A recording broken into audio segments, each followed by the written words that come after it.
Halo, halo. Ini lagi mengecek tingkat apa mas namanya mas? Apa mas ini mas?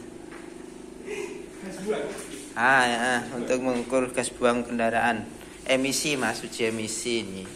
Otomotif emisi analyzer. Jadi artinya ini untuk mengetahui emisi gas buang untuk menganalisa dari kendaraan-kendaraan otomotif. Ini bisa sepeda motor, bisa juga loh mobil. Nah, untuk cara kerjanya setelah ini dicolokkan ke stop kontak, ini akan nunggu. Ini nanti tadi mulainya dari sekitar 200 berapa detik ini sampai 0. Nah, ini adalah tata cara untuk penggunanya. Ini kita tunggu sampai ini 0 ya. Ini kita 0. Kalau di ini sudah ada apa itu caranya, prosedur penggunaan. Terus ini nanti hasil pengukuran dicetak melalui kertas. Oke, ini sudah 0. Loh, kok balik nih mas? Nah, kalau ini pembacaannya nanti setelah apa itu pengukuran. Ini 0, ini sudah set, berarti sudah siap digunakan sebenarnya. Jangan lupa mobil nyalakan sekitar berapa menit mas? Mobilnya dinyalakan kalau lagi keadaan dingin. Sekitar 2-8 menit kalau dari keadaan dingin. Kalau setelah penggunaan ya langsung digunakan, tidak apa-apa ya. Switch on, mana switch onnya mas? Sudah on pak ini. Sudah on ini. Ditancapkan langsung nyala on tadi. Nah, nyala on terus mobil enter ini. Ya keadaan mobil sudah panas. Terus tadi 0 kalibrasi, ini tadi nunggu 0 ini tadi. Terus kalau sudah 0 ini sudah ready mode atau bisa digunakan. Terus kita press atau tekan measure atau enter di ini yang ini. Nah, setelah di enter pencetkan mas ya. Nah, dipencet. Nah, ini sudah keluar semua digitalnya.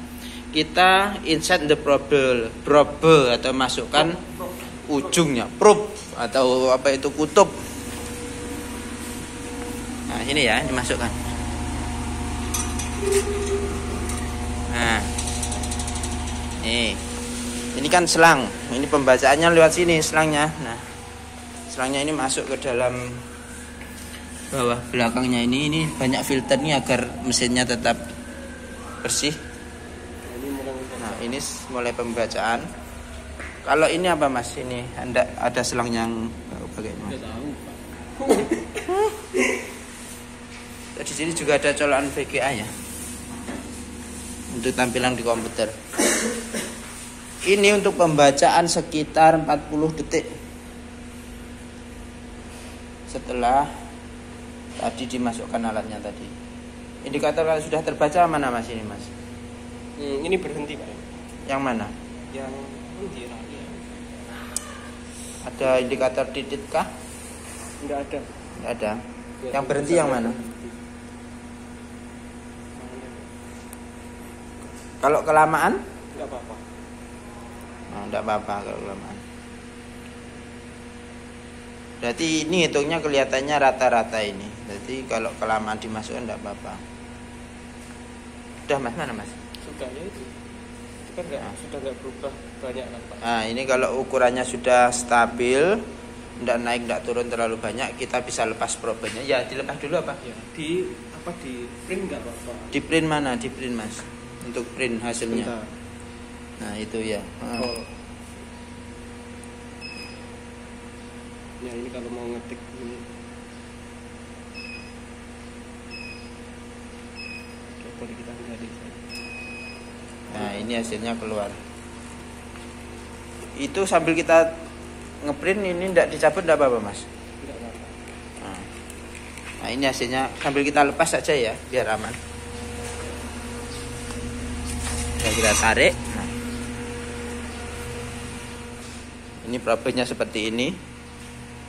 Nah, ini ada selang fleksibelnya. Yang sangat tidak akurat. Nah, ini hasilnya. Udah mas, untuk mematikannya seperti apa mas? Standby. Oh ya. Udah. Gitu doang. Kalau sudah seperti ini dicabut tidak apa-apa. Ini ada Ini bawah ini. Goloknya ini. Nah, goloknya di situ. Itu sama seperti alat kasir loh. Ini tutornya. Oke, ini untuk pembacaannya hasilnya. CO-nya 45%. Terus hidrokarbon. Ini rentangnya berapa, Mas? Oh ya, saya carikan. Dan ini ya hasilnya tadi untuk apa itu? Hasil analisa gas buangnya. Yang harus kita perhatikan yang paling penting itu adalah CO dan HC ini ya. Yang CO itu karbon monoksida dan hidrokarbon itu adalah gas yang berbahaya. Jadi kandungan CO2-nya itu rentangnya adalah sekitar 0,2 ya. Yang bagus itu 0,2 sampai 1,5%. Berarti rata-ratanya CO2-nya itu, karbon monoksidanya itu untuk mobil yang ideal itu adalah 0,5%. Kalau ini 0,45% itu sudah sangat bagus. Kalau hidrokarbon yang HC ini itu maksimalnya tidak boleh melebihi 300 ppm. Bila melenceng dari nilai ini dapat berakibat pada tenaga mesin yang loyo ya. Ini bisa diperiksa kompresinya pada ruang bakar dan sistem pengapian. Kalau hidrokarbonnya terlalu tinggi. Terus untuk CO2-nya itu harus menunjukkan yang bagus itu harus di atas 12%, di atasnya 12%. Kalau untuk CO2 itu semakin tinggi nilainya kan semakin baik ya. Artinya energi yang terbakar pun semakin banyak bila CO2 di atas 25%. Terus untuk yang O2 itu apabila yang keluar persenannya ini terlalu banyak, misalnya di atas 2% karena ambang batasnya maksimal itu 2%, itu kemungkinan pertanda bahwa proses pembakaran di mesin tidak efisien. Jadi tidak boleh lebih dari 2%. Kalau ini 1,32% itu sudah sangat bagus. Jadi kesimpulannya untuk O2-nya, oksigennya itu semakin mendekati angka 0 atau semakin sedikit itu semakin baik proses pembakarannya yang terjadi. Kalau nilai lambda ini adalah berkaitan dengan perbandingan antara udara dan bahan bakar yang terbuang lewat asap knalpot. Yang ideal itu 1 ya. Jika lebih besar dari 1 artinya pengaturan bahan bakar itu terlalu irit. Jika lebih dari 1,1 berarti bahan bakar terlalu irit. Nah, pokoknya semakin banyak berarti semakin irit. Intinya semakin tinggi lambdanya semakin irit bahan bakarnya, setelannya. Kalau O2-nya ini juga semakin mendekati 0 maka semakin baik juga proses pembakarannya. Terus untuk lambda ya, untuk lambda itu yang berarti kalau 1 itu irit, 1 lebih irit lagi, 1 lebihnya banyak berarti lebih irit lagi. Berarti kalau di bawahnya 1 itu berarti boros. Semakin mendekati 0 berarti bahan bakarnya semakin boros. Misalnya 0,85 itu lebih boros dari 1, nah 1, berapa. Nah, ini adalah hasil pengukuran dari mobil tadi ya. Berarti CO2-nya masih bagus karena ini di batasan yang optimal. Optimal itu yang terbaik. Kalau hidrokarbonnya itu masih di bawah 300 itu juga baik, masih memenuhi standar Euro. Terus CO2-nya, karbon dioksidanya itu 13,2%. Ini semakin banyak semakin baik. Di atasnya 12%. Kalau di bawahnya 12% berarti ada masalah. Untuk yang O2 itu 1,32%, ini juga termasuk bagus.